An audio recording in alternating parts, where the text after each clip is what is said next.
Rowing the Charles, running Heartbreak Hill, and golfing at Granite Links. All the activities that put the great in Greater Boston. With its stunning skyline view and top 100 best in America rankings, Granite Links is a must-play destination for golfers near and far. The course and restaurants welcome visitors, or become a member and enjoy full club privileges. To experience the best in the U.S. right here in Boston, visit Granite Links, or to learn more, visit granitelinksgolfclub.com. Back at it again at a new spot, the new Hedge Better headquarters, man. We call it Hedge Quarters. I love it. Welcome to Steele Nazz, brought to you part by Hedge Better from our headquarters, still in Braintree, Mass, but now at a different location. Tonight, we have the return of our favorite guest, definitely favorite of all time, Bobby Lights Out Laing, six-time now Steele Nazz guest, 6-0 in Rough and Rowdy, coming off a tremendous win over Adam Pac-Man Jones. We were right in the next room, rooting our asses off last Friday night for him. We were also joined by his new trainer, Core Boxing out of Randolph, Sean McDonough. Gave us some really great insight on, what it takes to, get ready for 3 rounds of 1 minute action. I mean, that's such a diverse way, to box. And, him coming up back on top was great to see. What'd you think of the interview? Oh, absolutely. I mean, it's crazy. I mean, the rounds, NFL player is the peak of athletes. Like, you know what I mean? Like, to do anything with them in a boxing ring is incredible. Never mind train and win. I mean, I think Magic Mike knows the names of all the Rough and Rowdy boxers more than I do. Without Magic Mike and Anton and Craig tonight, by the way. But, Pac-Man Jones coming on, this was a big opportunity for Bobby, and he took full advantage of it. And, all of Braintree faithful, me and Steele are Quincy guys. South Shore was showing out last week, and I'm so pumped for him. Great to see that. Afterwards, surprising news, and it's great news in my opinion. The best news. Cam Newton is out of New England. Mac Jones' era has officially begun. We'll cover all things Patriots, from the depth chart, the 53-man roster. Football is back. We finally have our NFL pick segment that Hedge Better and Steele Nazz have been waiting to collab on. Screw betting on baseball games. Steele Nazz betting is back. Here we go. Bobby Lights Out Laing with this big-time interview. Booyah. We're now joined by 6-time Steele Nazz guest, 6-0 on Rough and Rowdy. I want to give a great congratulations here to Bobby Lights Out Laing with his big win over Adam Pac-Man Jones last weekend. Been a big 2 weeks for you with the marriage as well. Just how did everything go? And, fighting Adam Pac-Man Jones must have been, something amazing, Yeah, it was bad timing having my wedding be the week before. Obviously, that was poor planning. Like, we were actually supposed to get married last year, but it got canceled because of COVID or postponed because of COVID. So then we obviously just picked a new date, and that was 6 months before I knew I was going to be fighting that month. And of course, just my luck. Like, they're like, yeah, we're trying to do the next one in August. And they're like, is there any dates in August you can't do? I was like, yeah, August 20th. And they're like, oh, why? What do you got going on? I'm like, it's my wedding. And they're like, oh. Yeah, all right, I guess you can't do that. Because they originally they wanted it to be that weekend. They were like, oh, August 20th, that was the week we were going to do it. And I was like, well, I can't miss my wedding. And they were like, all right, how about the week after? And I was like, all right, if it has to be I would have preferred it to be a little further back, but I was like, whatever. I was like, I'll be fine, fuck it. What a big time move, though. You just I know it's you're getting married there, but you just completely have Barstool and Rough and Rowdy just completely move weekends because they're like, yeah, I'm not doing that fucking weekend. Yeah. That's such a crazy thing, unforeseen thing to deal with the wedding. It's like, it's a Pac-Man fight now. Yeah. It's like people, you know what I mean? Like, yeah. Jesus. So much stress and we all feel on the mental health stuff. I can't imagine, that stuff was really in there, Yeah, it was a lot to deal with. Obviously weddings are kind of there's a lot of work that goes into weddings and shit. My fiance who's now my wife was freaking out at the time about everything, and then she's like, you don't even care. I was like, Lindsay, I'm fighting fucking Pac-Man Jones next week. I'm sorry. My mind is a little preoccupied. I'm fist fighting a Pro Bowler in a week. I know. Let me spin it back to the beginning of all this stuff happening. So the Pat McAfee show comes up. You got Pac-Man Jones calling in, and then all of a sudden you hear your name out of literally left field. Yeah, of being I want to fight this guy. What was your first reaction? I'm sure you got blown up with text messages from friends and stuff. Just tell me what your feeling was. Well, oh wow, this is finally the guy. I know you've been looking for a guy for a while who had actually had a profile name going into a fight. Well, it's funny you say that. So I that's how I found out was from my group text. Like you know what I mean? Like fucking, I was actually driving in my car, and I'm pretty known for texting and driving. I get yelled at for it all the time. But, so I was texting and driving. My phone's fucking blowing up. Like I'm like, what the fuck's going on? Like people outside my group text too. Like random people texting me. Like literally got like fucking 20 fucking. My phone was just vibrating nonstop. Finally, I'm reading. I'm like driving. I'm like, what the fuck is? And I'm reading it all, and it's like 10 different people like. Pac-Man this, Pac-Man that. I'm like, what the fuck? So I figure it out. I'm like, shit, did Pac-Man Jones call me out somewhere? Like, I'm like, you know, I read, you know what I mean? Fucking out, yeah. So I finally got to my destination, and I like clicked on one of my friends sent me the link, so I clicked on it, obviously, and watched it, like Pat McAfee's podcast, which, funny, because Pat McAfee, like, obviously I follow Barstool, like, used to work for Barstool, doesn't work there anymore, which is funny, because he obviously thought he still was, like, connected with Barstool, which he isn't, but obviously he had enough of a relationship with them that they could easily fucking communicate. Make something happen. Yeah, exactly, The viral. It was the right guy to call in. It worked, you know what I mean? But it's just, he doesn't actually work for Barstool anymore, but he even said it after on, he's like, does he still think I work for Barstool? But obviously he knows people enough to make it happen, but so... But yeah, so I obviously watched it, and he's like, yeah, but I want to fight Bobby Laing, blah, blah. And I was just like, 2 minutes later, my phone's ringing now. It's the promoter calling me. And he's like, did you hear? He's like, did you hear the fucking news? And I'm like, yeah, Pac-Man. He's like, are you in? And I was like, obviously I'm fucking in. Yeah, let's fucking go. I'm like, this is what we've been like working towards. Yeah. Like, this is, because we've been talking about this forever. Like, getting me like a big name guy to fight, like, since fucking the last like year. This has been like the plan, getting somebody like this, of this caliber, you know what I mean? So like, I was like, yeah, he was like, I just want to make sure to like touch. He's like, I knew you'd be in, but he's like, I want to make sure before I set this up that you're actually in. And I was like, yes, I'm fucking in, 100%, dude. Like, let's make it happen. So obviously we fucking did. So was there like, because I know there was a lot of things like you had to drop down weight.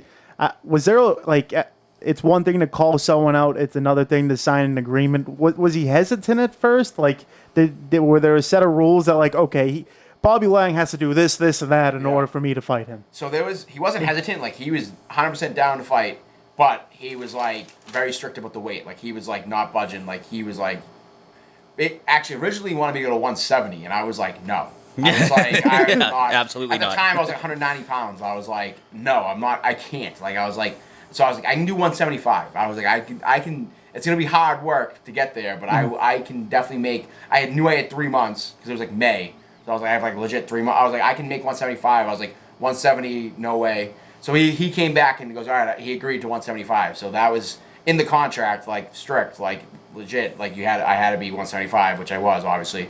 And the other thing was drug testing. He was like he made sure that we both got drug tested like 2 different times for steroids. So, you know what I mean? It was like strict. It was the most strict one I've been a part of. Like a lot of the fights I've done, it was kind of just like, yeah, as long as you get close to the weight class, we're good. Like, Just show up, get in there. I remember when Magic Mike showed up, he hadn't eaten anything or drank anything because they thought they were going to be wicked strict about the weight. First of all, he's fighting his brother. Yeah, second of all, he showed up. He was like, yeah, you're good. And yeah, they didn't even like look at it. And he was like, are you shitting me? He's like, I finally get to eat something now. Yeah, that's how most of them are. But this one was different, obviously, because Pac-Man's a lot higher, like, caliber person, you know what I mean? Like, he had, like, his managers and his agent, like, they were all involved in the contract. Like, I obviously don't have anybody. Like, I was pretty much just like, send me the fucking thing and I'll sign it. Like, dude, 175, fuck it, fine, let's go. Legit. And when I first signed it, everyone was like, dude, what happens if you can't make 175? I'm like, I didn't think about that. Yeah, that will not be chill but I worked very, very hard to make sure I made gotta have that assassin's mentality that, you know you're going to get there.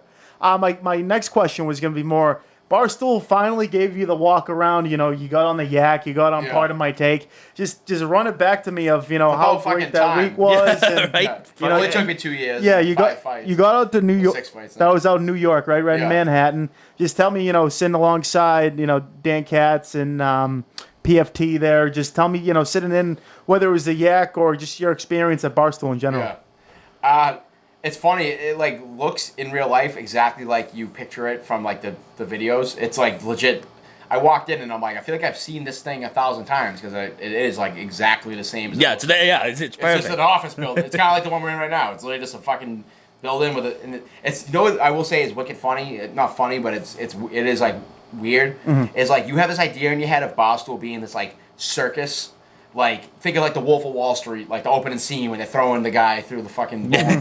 Like that's like because every time you see videos of Barstool, that's what it is. It's like crazy shit. Like, oh my god, this must be the funnest place on earth to work. Content, you walk in there, it's like dead quiet. Everyone's just sitting at their cubicles with headphones in, writing like on their laptops. Like no, it's like legit being in a regular office. Like it was like so quiet. But then because they have all these little like green rooms and shit, it'll be like 90% of the office is like dead quiet. But then there'll be like the 10% that's actually like filming one of those videos is like in a behind closed doors. You can just hear like shenanigans going on. Yeah, you can hear Stu fucking screaming. Exactly. Yeah. But no one's even paying attention. They just have the headphones in on their laptops, doing whatever. Another day. And then there's one room where everyone's going crazy, fucking whatever the fuck video they're filming. And then they all leave the room and sit down, put the headphones on, like nothing happened, go right back to work. And it's like that was the part that I was like, this is kind of weird, like how it's so fucking quiet. But yeah, it was fun. They were all wicked good dudes. Everyone I met there, they were all fucking cool. I met a lot of the guys there. I've met already a million times from all the Rough and Rowdy events. But there was a handful of guys I never met before that I met. Nice. That were cool. Anyone that stood out? I'm just. Well, that was actually my first time meeting Big Cat. Oh, nice. So he was the fucking man. Like in real life, he was like wicked cool. Like seems like it. Yeah, all the stories and stuff cool, I hear from. Yeah, he's a good dude. Like especially actually So when I was on, they had this other kid on who was like the skee ball champion. I don't know if you remember that. There was some skee ball event that he won. He's like the champion of skee ball. So like they had to get That's a fucking title. That's an absolute get. Yeah. The point is, so like when I first sat down, the first thing I was sitting next to Big Cat talking to him, and he like opens up a safe and takes out $2,000. He's like counting out money. And he's like, "Sorry, it's not for you. It's for the other guy," because he felt bad that the other guy, his skee ball thing, he only won like $200 or something, and he was like, "It's kind of bullshit that." This guy's like the best in the world at something, and he only makes $200. So he just gave him $2,000. Like look, I was like sitting. He's like, yeah, it's for the skee ball guy. He's like, you're getting paid enough at your next fight or whatever. Like, he's like, I'm giving this to the skee ball guy, and they did it on the podcast. He did it like live because that's he was awesome. like, hey, I know you only won $200, but here's $2,000, and he gave it to him. But I'm just saying. There's a nice thing to do. We didn't have to do for that. sure. Absolutely. You know I mean, $200 for skee ball is pretty good. I know. I guess this kid's a ringer though, but yeah. Oh yeah. best in the world. Now, I listened to a little bit where they just because I know Pac-Man was on too, where they just baiting it, like baiting the fight between you two, or were you guys were just more going at it, being like, I'm gonna fuck you up, no, I'm gonna fuck you up, right? Yeah, here's the thing, me and Pac-Man were very cordial the whole time. Like there's no real beef between us. Like we're both like respectful of each other. Like there was no hatred, but they wanted us to fucking sell it. You know what I mean? So they're trying to like force us to talk shit to each other, but it's just not. It's not in my nature. Like I'm not like that. Like I don't like. I respect the person I'm fighting. I don't ever talk shit. I just go there and fight them. Like I don't have a problem with them. And he's kind of the same way. Like he's obviously played in the NFL for years, so like he has good sportsmanship or whatever. Like he really wasn't like about talking shit, but. They're like, talk shit. Like, we want to sell this. Yeah. Come on. Like, actually, we went on Part of My Take. Me and him both zoomed in on it, and he said something about like how he congratulated me on my wedding, and Dan was like, don't fucking congratulate him, call him a pussy. Because I'm trying to sell fights, and it's like, dude, like, it's just not how, neither of us are like that. Like, especially like over Zoom, that's tough, because it would be one thing to like sell it if you're like there, like with it or whatever, but like, just like sitting at a computer screen is like... Yeah, I'm just sitting there holding my phone. Your phone, like, yeah. It was just funny, though. One of the things, he's like showing off all his fucking sick cars. He has like a ton of nasty cars, and I'm sitting there, I'm like, should I go and show off my fucking Jeep Cherokee out there? Like, you know what I mean? My 2018 Jeep Cherokee. Yeah. It's coming for you, pal. Get ready. The big thing that I saw about him, and this was like years ago, and as soon as the fight got called, I knew you were going to win. I knew that was going to happen, not even being like a fan and knowing you personally, but I thought you were going to win. The one stat that I was like, fuck, was that in 2015 when he played on the Bengals, I think he was going back for a punt return, and there was just an ESPN graphic that said, hadn't called for a fair catch since 07. And I was like... takes balls. I was like, this guy's not afraid of anything. Yeah, ready for war. No, he was he's a tough dude. Like, he fucking... That was the hottest fight I've been a part of, definitely. Like, that was... I mean, you watch it, obviously, right? Oh, yeah. So, we were all packed in here across the side. We were up in here. Video coming soon. Yeah. Oh, yeah. Oh, really? Nice. Oh, yeah, that was so much fun. I'm sure that was a bunch of Braintree guys, right? Just all... We had Magic Mike, Anton, we're all in here. And, every step of the way, you coming in. I even felt goosebumps myself, obviously knowing him, but I was just like, wow, this is go time. Yeah. Turman was a great guy. I'm trying to think of the other guy, Trapzilla. Yeah, but this is a whole different ball game. Things escalated quickly with Rough and Rowdy. You know what I mean? Like they've kind of advanced to the next level. You know what I mean? Now they're getting more legit dudes fighting in there. You know what I mean? It's definitely I didn't 2 years ago when I first got involved. I definitely didn't see this happening. So this, you know what I mean? Fighting Pac-Man. Yeah, Jones. yeah. You know what I mean? I don't think I went from fighting random fucking dudes in Providence to fucking Pac-Man Jones. Oh, for sure. And did that affect your training going into this one? Because it was you had obviously train hard each time, but this is actually a good segue because we're about to zoom in with my trainer. I got a new trainer for this one, and I started going to a new gym because I was I always trained pretty hard, but I need to go to the next level. You know what I mean? I need a better facility. I need more state of the art shit. I need more a more better someone who is more professional or whatever. Professional. Bottom line. Yeah, exactly. So I got introduced to this kid, Sean McDonough, who we're about to get on the Zoom call. One of my friends, a mutual friend, knew him, grew up with him. He's from Milton, and was this kid's a legit boxing trainer. He's fucking wicked good, fitness, everything, you name it, fucking strength and conditioning, he's over at Core Box in Randolph, which is a wicked legit gym. So the middleman introduced us, and then we hit it off, and that was it. He was let's train you for this fight. So the last 3 straight months I was training at this new gym with this new guy, and I literally went from I got so much better than I was. You know what I mean? I owe it all to him that I won this fight. Because if I didn't train, because that was a close fight. That was, I won by the skin of my teeth. It was a split decision. You know what I mean? Sure. So if I didn't have that extra training, I probably, who knows? Yeah, who knows? I to think I would have found a way no matter what. But yeah, let's get Sean in here. Yeah. Oh, let me text him real quick and tell him. Tell him it's time to come on. So Bobby's trainer, Sean McDonough, joins us. Core Boxing in Randolph, right? Yep. That's okay. Correct. I just want to get your perspective on the whole thing. So you guys just started training for this Pac-Man fight. What was your first, meet with Bobby, and kind of how did it come to be in your perspective of you training him and getting ready for this fight? So myself and Bobby have a mutual friend, Dennis Driscoll. Shout out for setting us up. So he was down in a couple Rough and Rowdy fights. I've been growing up boxing, so Dennis came and watched me a couple times.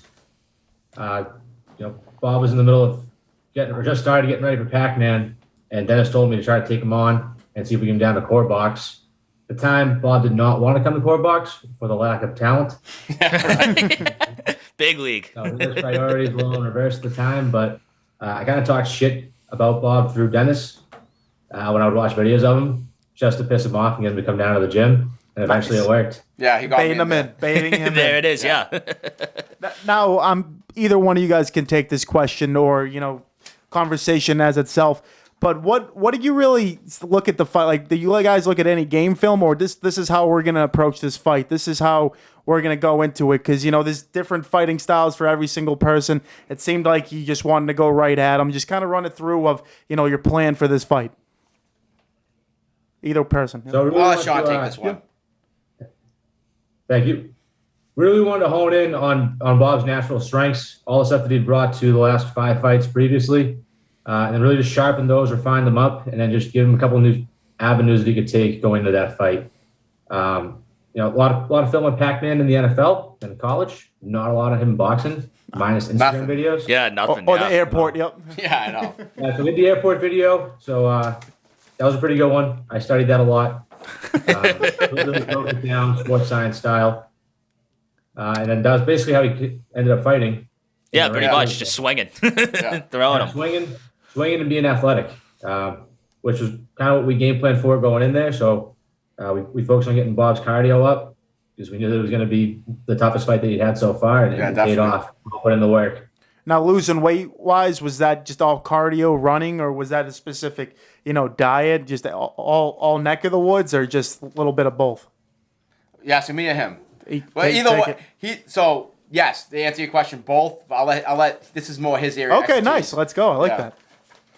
And it was very hard for me to keep up with, but I did it obviously. But he had to monitor me like babysit me to make sure I did everything the right way. No keto diet, right? Yeah. No, not that. No, I can never get Bob to do keto. Nor would I want him to. But yeah, no. So the first thing with Bob was to get him to stop drinking soda and stop drinking water. That was the hardest part for me. Really? Damn. Literally the hardest part of the whole fight team. Yeah. Probably harder than fighting Pac-Man was Bob putting down soda. I know. What's the big So, go-to, you're not like drinking Coke? Water. Coke and Mountain Dew. Oh, Mountain Mountain Dew's a good one. Yeah. Yeah, great stuff. Not for this though. And Bob, what did you tell me the other day about your feelings towards soda now? Yeah, so I didn't expect this.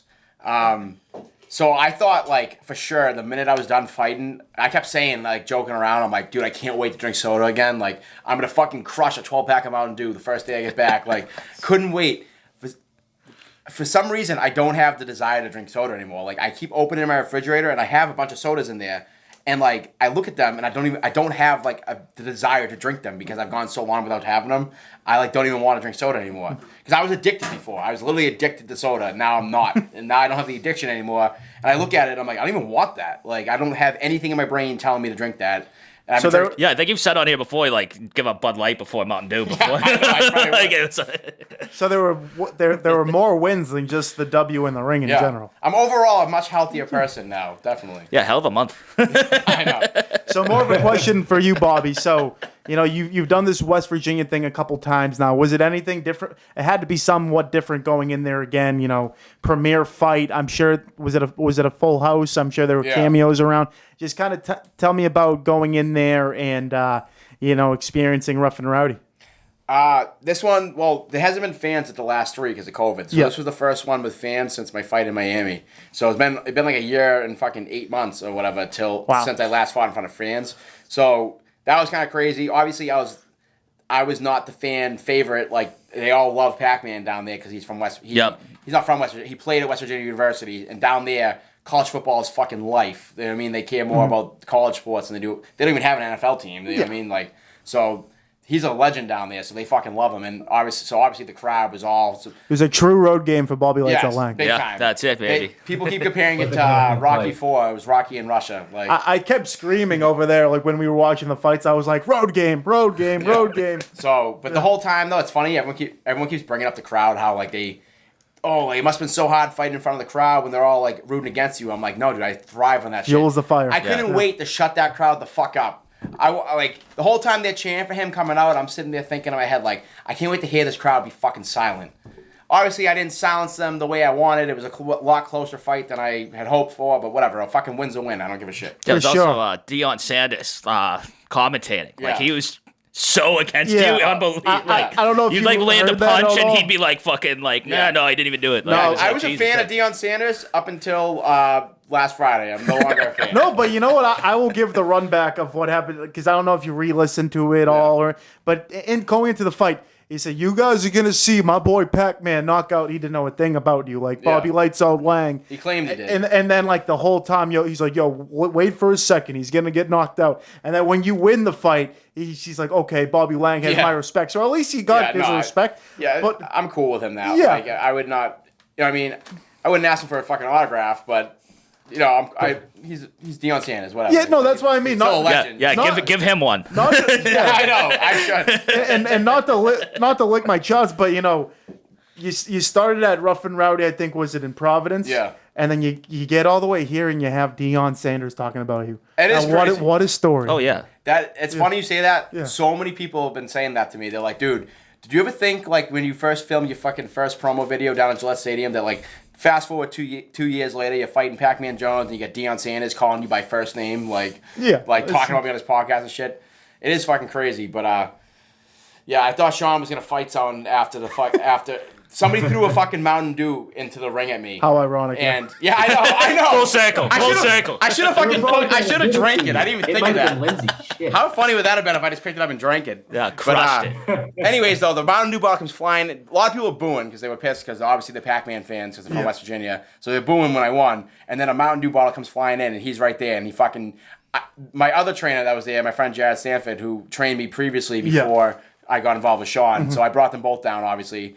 So I'm pretty sure Jared had to like hold you back because you were ready to fucking. He was. I was just looked over and I'm like, I saw him with a Mountain Dew bottle in his hand, and he was like, looked like he was about to charge the fucking stands and to start fighting people. I think Jared had. Was it either Jared or Ray, the corner man? If one of them had to hold you back. Scary Barry. Oh, they held. Dustin, Okay.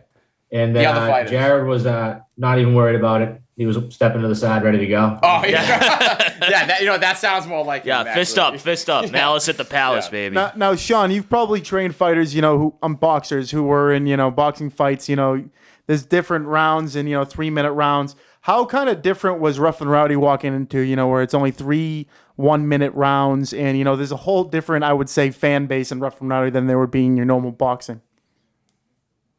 So yeah, this is actually the first time I've been on the coaching side of the ring. Oh, really? Okay. Yeah. That I've actually taken like a fighter into a fight and everything, run them through a full fight camp. Oh, that's assisted awesome. With it, I helped out a little bit, but never have I like run it full course all the way through. So it was an awesome experience for me. I'm glad Bob let me do that. 1-0. Yeah, 1-0. You're an undefeated trainer right now. Yeah, I want to know. Shit, if I just retire, I guess. I know. No, not yet. I have a rematch coming up, so you gotta stick with me for that. Then you can retire. True. All right. No, even One that. more. Then we're on to the next person. So you're with me for the long haul. You're not going anywhere. I'm planning on it. So- ride this thing out. So my question in general, so go like the fight itself. So what I saw is your game plan was just to go at him continuously. Put him down like a bull. I know we've talked about on these airways before about sticking to someone, getting them tired. Was that your plan? And he did maybe a little bit in the first round, but he really didn't get any shots on you, and it kind of just seemed like you were just trying to stay on the offensive side as much as you could. Well, with 1-minute rounds, like the formula with Rough and Rowdy, you just, and this is what me and Sean worked on a lot, was basically you just want to be throwing punches the whole fucking time. Mm-hmm. You want to have we made sure my conditioning was at the point where I could fight the whole time without getting tired. You want to, every time you exchange, you want to stop the exchange and finish the exchange. You know what I mean? So if you go in and hit him a couple times, he hits you back, then you hit him before you guys like separate or whatever. Like you want to start and finish every exchange. You want to be throwing punches the whole time. That's the key to winning, because if you're not going to knock him out and it's going to go to decision, that's going to influence the judges to give you the Throw the most and hope for the best. Yeah, so that's basically what we worked on a lot, was just nonstop fucking like throwing, just basically 3 straight minutes of throwing punches and making sure that every exchange that we were in, I won. At least in terms of like what the judges are seeing. You want their point of view to be like this. Both of them went at it. This guy came out convincing on top. win. Yeah, exactly. So that was the main priority.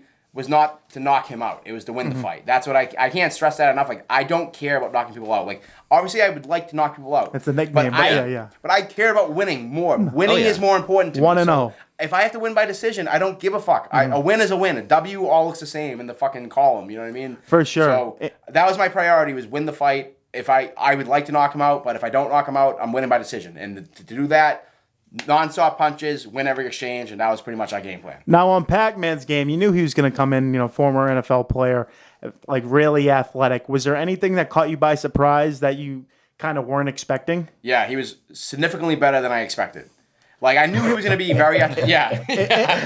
In what way though? Because there's so many dynamics that go into sport boxing. Yeah. So I knew he was going to some bitch. Yeah. So yeah, he sandbagged us 100%. Like, biggest sandbag, couldn't have sandbagged us anymore. Like, but anyways, Tip my hat to him. Great job. Yeah, I know. It didn't matter. We still won. But so I knew me and Sean both knew he was going to be very athletic. Obviously, he's fucking NFL athlete. Yeah. And he was a stud fucking college athlete. Like, you know what I mean? This guy's been an athlete his whole life. Obviously, we knew he was going to be very athletic. I knew he was going to be wicked quick. His reaction time was going to be good. Like, but we didn't think his boxing skills were going to be that good. I was like, there's no way this dude's going to be able to stand there and fucking, like, throw with me. His defense is going to suck. And I was wrong, because he had good... His defense, like, he was able to get out of the way of my punches, like, a lot better than I thought he was going to do. Like, that comes down to his quickness, but, like, his head movement, like, his slips, like, he has, even his pivots, which I did not think he'd even know how to pivot, and he was, like, spinning around me in the first round. Like, he's moved around the ring like someone that was much better than what I anticipated. Yeah, I think it was, like, in the first round. I think that was the only time he got, like a pretty good one on you. And I think that was, like, the beginning, and that was probably just, like, you adjusting to his quickness, like, yeah. Like I went at him like a bull, like just like he said I was gonna do, and he fucking moved right out of the way, hit me a couple times, and then I was like, all right, I gotta slow this down and fucking reassess and come at him a little differently. And obviously, then it worked the second and third round. But that was basically like people kept telling me like there's a lot of other fighters there that I've known for the last couple of years fighting Rough and Rowdy, kids I've already fought before, like. You know what I mean? Like I'm friends with now that everyone's telling me I'm gonna kill him. Like, dude, you gotta kill him. You gotta kill him. And I just in my head, I'm like, it can't be this easy. Like everyone's telling me I'm gonna kill this guy. Like there's no way that this guy is gonna be a pushover. Like he's a fucking star athlete. He's known as like a tough dude. Like in the NFL, people used to talk about how tough he was. Knocking out an NFL player is not this easy. I remember thinking, I'm like no fucking way. I was sitting there talking to Sean before, and he's telling me the same thing. Obviously, he's my trainer. He's gonna, they're telling me you're gonna fucking knock this guy out. But I'm like. I'm in my head. I'm like, this. It's too good to be true. Like, it cannot be this easy. Like, it's gonna be the hottest fight I've ever had, and I was right. It was. And he wasn't gonna pull Jose Canseco. Oh yeah, sure. wasn't gonna just die. No question about it. So when it came to decision, obviously there's a road game to give maybe the judges something in their mind. Everything. I clearly thought you won the fight, but when it came to decision, that you had both of your hands. Was there anything in your mind being like, there might be a chance that my hand's not gonna go up? Yeah, because we were in West Virginia, and the judges, who knows, like, you never know what you're going to get with judges. You can get somebody who's just there, fucking hack job, like somebody, you know what I mean? Like, it's a political job or whatever. Oh, for sure. Because it's the athletic commission, which is like a governing body that runs it. So somebody's uncle fucking, you know what I mean? Oh, my uncle's this person, here's a job. You know what I mean? Like, attended West Virginia or something, knows the so thing. Like, for all I know, this person was fucking texting the whole time, like, and then it's like, oh, I think this guy won. You know what I mean? Everyone's cheering for him. Because then they said split decision, and I'm like, split decision? Someone picked I'm like, so one of them picked Pac-Man as the winner, which I watched it afterward. There's no fucking way. I clearly won the second round. I clearly won the third round. The first round, you want to give it to him? The first round was more even than I thought. I'd say 2-0-1. Yeah. But regardless, give him the first round. Fine. Yeah. Say he won the first round. 2-1 still, 2-1. I'm not a mathematician, but according to my calculations, 2 is more than 1. Yes. 2 beats 1. Like, I should have been unanimous. So when they said split decision, for a second, I was like, fuck, are they going to give this to am I getting robbed right now? Like, obviously they didn't, but... So were there any, NFL cameos just, giving you hell? I feel like there would have been a couple guys just giving you hell going in. Did you see anyone you, actually could put a face on? You're like, oh my God, is that Chris Johnson was there. Okay. Yeah, so I saw him come in and dab up. He did not look like Chris Johnson from the Tennessee Titans. He was a lot bigger. Yeah. But and then he had a couple pro boxers with him. I forget their names, but they were legit dudes. I looked them up. They were famous as fuck. I don't know who they are though. Yeah, for sure. But Evan Alexander. Oh, okay, yeah, that's it. But he had a bunch of legit athletes and boxers and people in his corner or whatever. But the whole time I'm thinking, I'm like, yeah, but I'm not fighting them. I don't care. Yeah. It doesn't matter. It's a business I was trip. good thing I'm not fighting. My friends were all like, oh, dude, that he's with that pro boxer, and I'm like, yeah, but good thing I'm not fighting him. We'll get there. I know. But so what was the fun afterwards? What you could do to celebrate the win? We just went out. We went to some bar with a lot of the Basu guys, like Caleb and Tommy Mullins. Oh, nice. And all those guys, yeah. And then Billy Football, fucking the whole crew was there, the TikTokers and shit. We all just went out and got shit faced basically. And then we went back to the hotel and we had there was a roof deck there, I guess. I don't think it was anyone's room. It was just mutual territory. They had a roof deck and we all just went out there and fucking drank till 3 a.m. Oh, unreal. You must have West Virginia down at this point. Yeah, spot a little bit. I'm used to West. Yeah, I'm like an OG West Virginia guy now. That's my 4th time fighting there. So in the last year and a half. Now the question is, are you going back there? What's the next move? We're hearing a rematch. Yeah. What's the next move? The plan so far right now is a rematch. Me and Pac-Man both right after we talked about it. He's down 100%, wants to do it. Obviously, I'm down for it. Dave Portnoy talked about it on his podcast, saying, yeah, if they both agree, I'm like, let's do it. The promoter called me already, and he was like, hey, we want to fucking set this up. Let's do it. So all the parties involved have verbally agreed. Nothing's been signed yet, obviously. It would probably be another month or whatever till they actually make a contract, but I'm going to sign. I'm literally going to go, where do I sign? Let's do it. But now just put my name on it, dude. Yeah, but now you got to be, I know maybe West Virginia is always the move for now, but you got to be stressing a home game at one point, right? So they're talking about doing it in Providence. Okay, so that's a home game. But who knows what they always say a million things. Who knows what they're going to actually do? But they are talking about doing the next one in Providence, which would be fucking sick because obviously that is a home game for me. And I even said the same thing. I'm like, he got a home game last time. Like, it's my, you know what I mean? Yeah. It's fucking the other half of the season. Now he's coming back to my hometown. But, For sure. And we talked about the beginning, you started with just the video at Gillette Stadium, and we ask this question every time, and the question gets the answer gets a little bit different every time. How long are you going to take this? as far as it goes. Well, think about this. Yeah. So in 2 years' time, I went from fighting some random fucking dude in Providence to fighting Pac-Man Jones. So like, Mike Live. Who knows? Yeah, exactly. Shout out Mike Live. Yeah, literally, just like South Shore, fucking the king of South Shore, exactly. and like now it's like I've fought The Pac-Man face. fucking So, Jones. Basically, but what I'm saying by that is, like, who knows 2 years from now where it could be? You know what I mean? Yeah. Like, if it keeps going at this fucking rate, who knows who I'm fighting then? Like, so I told all the guys that work for Barstool behind the scenes that like actually run everything. Yeah. That's who I always talk to, and like I was out drinking with them after, like Devlin, Tommy Mullins, all those guys, and I'm like telling them, I'm like, dude, like this thing has gone like from 0 to 100, and they're like, I know, this is what they've been working for. Like they take pride in this, and they're trying to build this thing up as much as they can. And I'm like, hey, I'm right there with you. Like, let's fucking keep this thing going. Like, go to the fucking moon. I'll fight. Get everybody. Get the biggest people you can get, and I'm fighting them. Like, let's fucking do it. Like, so we're definitely taking this as far as we possibly can.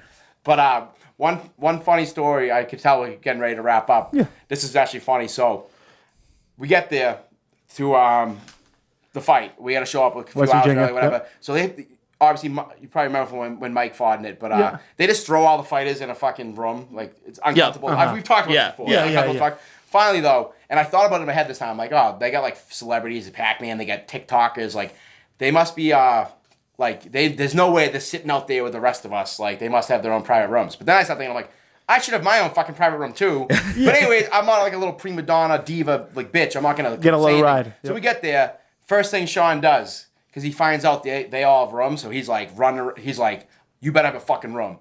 And I'm like, I don't know, man. I guarantee you I don't, because they always just push me aside. But whatever. I don't have 1 million followers on Instagram, so that's all they care about. So he goes around he does a lap around the whole fucking thing. Every single one of them has a room. Pac-Man has 2 rooms. Does Bob Laing have a room? Nope. He fucking was on the warpath. He was like, I was like, dude, it's no big deal. Whatever. I don't give a fuck. And he's like, no, fuck that. You're getting a fucking room. Like, he literally, I don't know what he did, but I'll let you explain the story, but the moral of the story is I ended up with the biggest room. Let's go. Let's go. They were like, oh my God, we're so sorry. Like, we made a mistake. Like, you didn't make a mistake. I just don't have millions of followers on Instagram, so you don't care about me. But whatever. I was like, it's neither here nor there. But they acted like it was a mistake. But the point is, Sean got me a fucking room. So I'll let you let him take it away from here. The path you went on, the war path, I should say, to make sure I got one, which I appreciate. Moving forward, now that I've had a room, I can't go back to not having a room. Yeah, you need a room. Yeah, I mean, how many fucking belts did it take to get this room? I know. Jesus Christ. Yeah, you're on. You take it away from here. So, surprising move from Jared. Me and him both go off to try to find somebody to get Bob a room. Jared is the responsible thing and actually grabs this dude, Justin, helped get Bob his hotel room when Barstool did not get him a hotel room. Oh, yeah. too. I forgot about that. Yeah, my hotel room. I got Justin's there. a good dude. Shout out to him. Jared goes to get him, and I'm looking at the rooms, and I see like some TikToker. His name's QCP. Never heard of him up until like the day before. And I was like, this guy's not bigger than Bob Laing. Fuck this dude. Get him the fuck out of here. How do we get this kid's sign down off the door? We're moving his room. So I was going to put him in a fucking broom closet. They were going to put Bob in a broom closet across from Pac-Man's room. And I was like, you got to be fucking kidding me. This is ridiculous. And I was like, fuck this TikToker. We're taking over his room. Then they're like, no, please don't do that. We don't want the problems. They're like, you just take this big giant room down the end of the hall. Didn't you rip the sign off the door? I did, yeah. Yeah, let's go. Yeah, so he ripped the sign. I wasn't there to see it, but I heard he ripped the fucking sign off the door for the kid QCP, the TikToker that fought. He was like, fuck this kid, ripped it. And then the kid Justin, who works with Barstool, was like, obviously you could tell he was pissed and was like, realized they fucked up. Like, yeah, you know what? Maybe the main event should have a fucking room. Yeah. When the guy he's fighting literally has 2 rooms. Like, he has 2 and I have 0. That's fucked up. So, hey, you got a good trainer right there and having your back. And I appreciate it. Great stuff, That's Sean. the thing. No, but right away, like, I never had any doubts about Sean to begin with, but, like, right away I learned a lot about his character. I was like, he took it personal that they fucked with me, you know what I mean? And he was like, I'm not going to let this slide. Yeah. Like, I'm going to make sure that this fucking doesn't happen. So, I appreciate that, Sean. And moving forward, I'm gonna make sure I have a room. That next time, that's gonna be part of the contract. I need a fucking room. That's so huge. It's like they don't have like a drink or something. That's like one thing. It's like you didn't even have a fucking room. Well, yeah. Well, what if they gave you the new room, but they left like I don't know, like a 24-pack of Mountain Dew and just to bait you? They could have sabotaged me big time. My last question, I'll end with the feel-good question. So I saw on Snapchats, Instagram, everywhere last Friday night, it was like, I don't know, we had Chris Aaron on the show. I remember when like the whole community went and like celebrated him getting drafted. I saw there was multiple like viewing parties of your fight, man. Like that has to feel so good, whether it's your friends or just like random people that like, I'm from Braintree, I'm from the South Shore area, I'm here to watch Bobby Lights Out Laing fucking win a fight. Yeah, I fucking live for those. Those are my favorite things after is watching all the viewing parties, people going crazy. Especially, like you said, like I get a ton of random dudes from Braintree that don't even know because I'm 29. So the kids that are like, 20, 21, like I don't know who they are. Obviously, I'm fucking 8 years older than them. But they message me on Instagram and they all send me videos of them going nuts. And that's like awesome. I fucking live for that shit. So that's incredible. Yeah, definitely. Well, Bobby Lights Out Laing, 6th time on, 6-0. We'll be here for the 7th one. Thanks a lot, Sean, for joining. You'll be welcome back. More than welcome anytime, too. Looking forward to the next time, guys. Thanks for having me. Anytime. As always. Appreciate it, guys. Thanks for having me. Yeah, maybe Magic Mike will get on a card or at least sit outside of the fight. Yeah, I'll hide out in the back again. Thanks a lot. If you are looking to shed those extra quarantine pounds and get stronger, or you're an athlete looking to get a slight edge on your competition, we have the gym for you. Introducing Slight Edge Fitness and Performance, conveniently located in Braintree, Massachusetts at 101 French Avenue. With Craig Kelly, best in the business, Slight Edge is offering individual, small group, and sports performing training in a private gym setting. The Slight Edge trainers will be sure to get your heart rate up, increase strength, and help you reach your fitness goals with a customized program. Find them on Instagram using the handle @SlightEdgeFit or visit their website at slightedgefit.com and set up a free strategy session while you're there.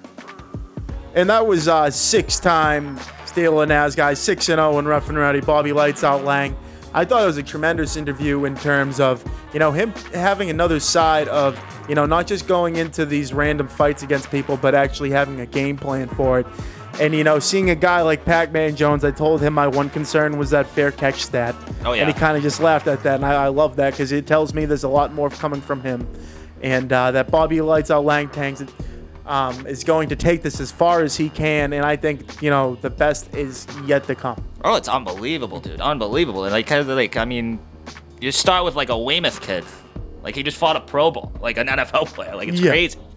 The fact of seeing the longevity, I talk about longevity, it's been 2 years. And, you see how much of, not even just him, but the growth of Rough and Rowdy has come. And, that's from the Barstool name. That's from, they have their guys fighting. They have these YouTuber guys on. But, Bobby has really taken on, this status, not even for the South Shore, not even for Braintree, but all these people in the country that are trying to get into the boxing game. He's a boxer. Yeah, he's a boxer now. He boxes with Francis Hogan, who's a professional boxer. Knows these guys when I was talking about earlier before the show, like Mark DeLuca and Ryan Kilzeski. Knows all of them now. So he's fighting in Rough and Rowdy, but this is no joke at all. This is incredible stuff. Not. Yeah. We'll transition on into, what I talked about in the intro as the Patriots finally go down with their 53-man roster, 3-0 in preseason. I think, tremendous on the defensive front. All around, I think their team's looking pretty good. The most surprising news, and it was surprising, anyone that says that Cam Newton, getting cut from this team like that's what they saw coming, they're just frauds. They're frauds. Yeah, absolutely. Him getting cut is, I think the best news this team has had since Tom Brady won the Super Bowl for them 2 years ago. I think that it's that monumental. It's to say Bill Belichick is telling the rest of New England, all of Patriots faithful, that we're gonna put out the best brand of football that we have out there. Show goes on. Not even just the show goes on, but we're gonna do it in a different style. We're gonna throw it back to 2001, and they keep making these comparisons to Tom Brady, and it's unfair. You know, of course, yeah, it's unfair. But it's unfair for the rest of time. Yeah, but you know what? It does make sense though, and I even think you can actually say this, that Mac Jones is far advanced as Tom Brady was in the beginning of his career, and that I don't even think Brady would take heat to that. I think Brady was a 6th-round pick out of Michigan where they didn't believe him. Well, Mac Jones is coming out of an offense that was dynamic last year, and you know what? He still has a lot to prove because he played with guys like Amari Cooper, Jalen Waddle, Najee Harris, all these Smith, all these first-round picks that he still has something out there, and he did show it a lot in preseason, and he does have the team around him to get to make things happen. You have a defensive team that has getting their leader back and Dot to Hightower. Unfortunately, Stephon Gilmore goes down, but that gives an great opportunity for a guy like Jalen Mills to come in here and be successful. I know J.C. Jackson's going to come in and ball. I know Devin McCourty, who I said Dante Hightower is the captain. Devin McCourty is the true captain of this defense. But then you look on the offensive side of the football, and 2 years ago, Sony Michel was looking like one of the more premier running backs in the NFL, and they traded his ass because they were so deep. They traded his ass. This Stevenson guy, J.J. Taylor. That guy's a house. J.J. Taylor. I love James White, but look out. This guy, J.J. Taylor, can do it all. He looks like a version that's better than Dion Lewis. I think he's which is saying something. That's big. Yeah, Dion Lewis was amazing. Yeah, he's shifty, but he might even push the envelope of being the full-time kick returner and punt returner. Gunnar didn't have as good as a preseason as you thought was going to happen, and it seems like that he won the job by default. But look out, especially if J.J. Taylor, which he probably won't get carries. I mean, you look at Harris is going to be the starter. You have all these guys behind him, and Stevenson, and James White is no slouch. He should have been the 2016 Super Bowl MVP. 14 catches, baby. Yeah, but anyways, this team's so deep, and back on the Cam Newton thing. He did everything right in terms of being a great person. He did everything right in terms of being a great leader. But when it comes to playing football, he did not get the job done. And I think everything turned last week when he went down with the COVID testing. Yeah, and I'm not big on this he got cut because this vaccination stuff. I'm not really big on that at all. But things started to turn last week, and if you can have a guy who plays, who you can use him in ways, because that's what the Patriots do. They put guys in position to succeed. They don't put them in position to fail, which is exactly what they're going to do to Mac Jones. Yeah, if they're losing by 14 points, late in the third quarter, he's going to have to make some throws to get him out of the game. But if they can do what I think they even have a better roster than the Titans did a couple of years ago. But if you can just rely on your running game and rely on your defense and, take the lead early and kind of try to coast from there, that's what Mac Jones is there for. He's there to be a game manager, and he's there to get better every day. Yeah, he looked great in preseason, but how is he going to look in December? I think even better. Yeah, exactly. And the way Tom adjusted, with it, well, he was in Michigan, so he was used to the cold. We got to see how he does in that. It does not get cold in Bama. Oh, for sure. So we got to see how he does in the winter and stuff. And it should be incredible, though. I think it's the right move. I'm stunned they cut him. That's the craziest part. I'd figured he'd be on the team, whether he started or not, whatever. I figured he would be there. For me, I was like, should I just go under my bed and wait for the Jimmy Garoppolo trade? Yeah. I was like, who's the best? Yeah. No. And then that wasn't even the thing that got me. It was you cut Hoyer too. I know they brought him right back. Yeah. But I think he's on the practice squad. I think they only have one guy who's Mac Jones on the active roster. I know they're waiting for Jarrett Stidham to come back off the pup. I don't think that's till after week 4. So they're probably running with Hoyer as their backup, and that is scary. So, Hoyer needs to grow up and just be a coach, dude. Yeah. Fuck off, man. Get out of here. Stop taking up a roster spot. Just be the coach. But just be the coach. Yeah. They picked up Garrett Gilbert, who's the captain of being third strings all around the NFL. I do respect that guy. Yeah, hey, the grind. Chase Daniel grind, man. Yeah, living legend. I think he played at the same high school that Baker Mayfield did 5 years ago before Baker did. And then he was Baker's not even backup, backup to the backup last year. So I'm that takes fucking skill. Yeah, absolutely. Jesus. We're now going to get into So every week we're gonna have probably about like 3 NFL picks to really not introduce. We've been here for a couple months now, but our true partnership with Hedge Better and what is best ahead of the NFL bets. We used to do our picks. I think we had a Sunday show, but we're gonna mix it in the back half of the show, and I think it's gonna work out for the best. So the one we can do this week, since Thursday night football opens up with Tom Brady getting his 7th ring and the Tampa Bay Buccaneers, they take on the Dallas Cowboys at a -7.5 point spread. Steele, I'll let you go first because I have a little bit of a rant in this game. So who do you like? I see, the one thing that's tough is just knowing Tom and how that all works, and it's like the beginning of the year is just like it's whatever. Like the Bucks are gonna be great later in the year. Yeah, and it's like so week 1 it's tough. I still like the Bucks because I think the Cowboys are frauds though. I think Dak Prescott, good quarterback, wildly overrated, wildly overplayed. I don't think, and I think Tom can shred that defense easily. So I think the Bucks. See, I've been watching a lot of Hard Knocks, and that that kind of intensifies people's picks on like, oh yeah, you see this guy talking, he looks like he's talking well. Like, no, I'm not gonna get like read by that or like misread by that. But at the end of the day, I think this Dallas Cowboys team has a lot to prove this year, and that's a big game. Oh yeah, I know it's just week 1. But these guys are going to get a Super Bowl ring that you've won, that, Jerry Jones and all these guys. I know Jerry Jones isn't playing, but Ezekiel Elliott, who I looked up the other day, who's like 2 years younger than me, who's been in the league for like 5-6 years, which is makes me feel like a giant piece of shit. But at the end of the day, I think this team with, picking up, I think Micah Parsons probably going to be 1, maybe 2 top defenders in all the draft. I think he's going to be big with the guy Vander Esch? Yeah, Vander Esch. Yeah, he's a stud, yeah. And then Jalen Smith, I think they hung on to him, right? From yes, they did, yeah. Notre Dame. So I think their defense is going to be stacked. I don't think they're going to win the game, but I think it's going to be close. It might be like a 3. Even if they score a touchdown, you still win. I'm taking the Cowboys at +7.5. I'm saying that half point's big. Usually, right now, I just say, turn around by the half point. But we're week 1. we're going at 7.5 points here. I'm going to take the Cowboys. I think Dak is due for a comeback play of the year because he got paid.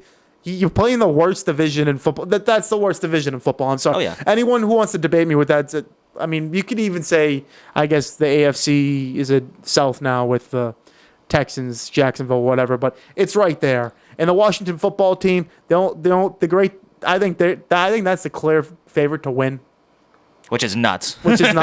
Great defense. Ryan Fitzpatrick is just going to sling. Philadelphia is going to win like 5 games. Yeah, they look bad. I love who's the coach on? Is it Judge? The Giants. I love the coach, but they have no talent. Besides the running game, which he'll probably be out for the season by week 5 because they rely too much on Jones, see it. Dude. No, he's Come awful, on now. dude. Yeah, like that. I think his rookie contract's up this year. You got to move the fuck on from that guy. So if there's any contender, I'll give the Dallas Cowboys a squeeze. But I'm telling you right now that if they go down big versus Tampa in the first game, expect a long season. Oh yeah, I think there's a lot of teams where they can be like even the Patriots if they lose week 1 to Miami there. I think there's still a lot to build on from that game. I think Dallas, man, if they go like 0-3, they're fucked. Oh, yeah, because they're one of the biggest teams, too, that, listen. Yeah. They hear everyone talking their shit about them, and they're the most shit-talked pretty much of them all. Everyone shits on the Cowboys. They're, one of the most hated teams. For sure. And I think, we'll have more of our picks next week for, everything going on. But a team that I like that always scares me that I think probably should have won the Super Bowl last year and should win the Super Bowl this year is the Kansas City Chiefs. Pat Mahomes, the best player in football. There's no denying that. I think there's a lot. I think the Patriots are going to be the underrated team. I think they're going to be the underrated team that surprises a lot of people. Last year it was, I think, more Baltimore because you didn't really see an upsetting team besides if you want to say Tom Brady's an upsetting team, that's ridiculous. Yeah, come on now. Baltimore in the year before was Tennessee. I think the Patriots are going to be that team. Well, the one thing that is tough though for the Pats is they should be, but I think every team fears and respects Bill so much that they won't. They're not going to get a sly one by. They still know Bill's on that sideline and the Patriots are coming. Yeah. That's definitely still there. I'm excited to see because they pull a lot of schoolyard bullshit. Oh, and it's gonna be awesome. And they're gonna do more. Yeah. Oh, exactly. Because they were doing that shit with Tom Brady. Oh wait, Jacoby, you can throw?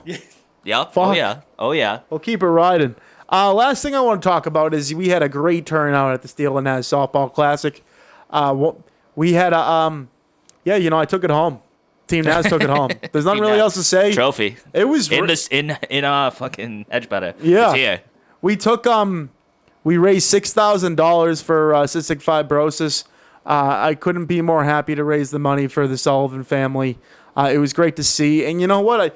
It got a lot of experience about kind of managing the first softball tournament. You had a team that was out by 10 o'clock. You know that's not good. You had a team that had to wait all day to play. And then you had a team in myself. I won't have to name the teams because I think people know about that. But you had another team that played 5 games in about 6 hours. That's a lot of softball. That is a lot of softball. So you learn a lot, and you also such a great experience to be able to get all the city of Quincy, all the Hedgebetter fans out there, and really blossom. I thought it was a great time. I mean, people let it rip. Shout out to Magic and Anton. Their weddings tonight, so they're not here. Yeah, they let it rip for sure. And thank God we got one of the good days of the summer. That was a big part. I mean, big shout out. I'm gonna shout him out everywhere because he deserves it. Will Smith, great crew chief umpire. He really made it happen. Anyone who would argued his calls, we gave them shit. Yeah, who are you? Yeah. For sure. Will Smith says goes. Folks, we're wrapping up here. Just want to thank Slight Edge Fitness and Performance for sponsoring Do What They Do, along with Granite Links Golf Club in Quincy, Mass. That's all from Steele Nazz. We're gonna have another big guest next week, and football's back, boys. Football's fucking back. Let's go. Yeah, Miami's gonna get smoked. Yes, they are. Bama by a billion. Roll Tide.